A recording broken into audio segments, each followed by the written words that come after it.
পরবর্তী সময়ে রাজা বিনায়ক দেও সে এটার রাজা নথিলে কাশ্মীর অঞ্চলର ରାଜାଙ୍କର ପୁଅ ସିଏ ତାଙ୍କ ଭାଇଙ୍କ ସହିତ ଜମିଜମା ସମ୍ପର୍କରେ ଗଣ୍ଡଗୋଳ କରି ଶିବଙ୍କୁ ଧ୍ୟାନ କଲେ।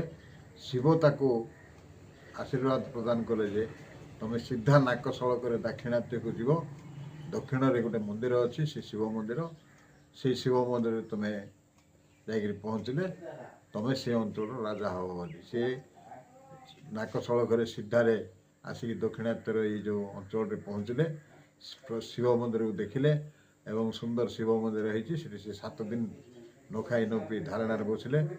ଧାରଣାରେ ବସିବା ପରେ ସେତେବେଳେ ଯେଉଁ ରାଜା ଥିଲେ ସେଇ ରାଜା ନନ୍ଦପୁର ରାଜା ଯିଏ ଥିଲେ ତାଙ୍କର ଏକମାତ୍ର ଝିଅ ଲୀଳାବତୀ ଥିଲା। ସିଏ ପ୍ରତିଦିନ ଭୈରବ ମନ୍ଦିରକୁ ପୂଜା କରିବାକୁ ଆସୁଥିଲା।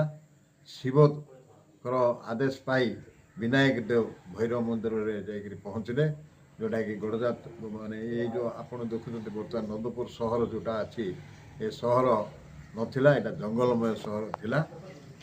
ରାଜବାଟୀ ଥିଲା ଭିତରଗଡ଼ ବୋଲିକିରି, ଯେଉଁଠିକି ଭୈରବ ମନ୍ଦିର, ରାଣୀ ଡୁଡୁମା, ଟୁଟୁନିମାଳା ଇତ୍ୟାଦି ଅଛି, ଆପଣ ଆଜି ଦେଖୁଛନ୍ତି ଦର୍ଶନୀୟ ସ୍ଥାନ ହେଇଛି, ସେଠି ଥିଲା।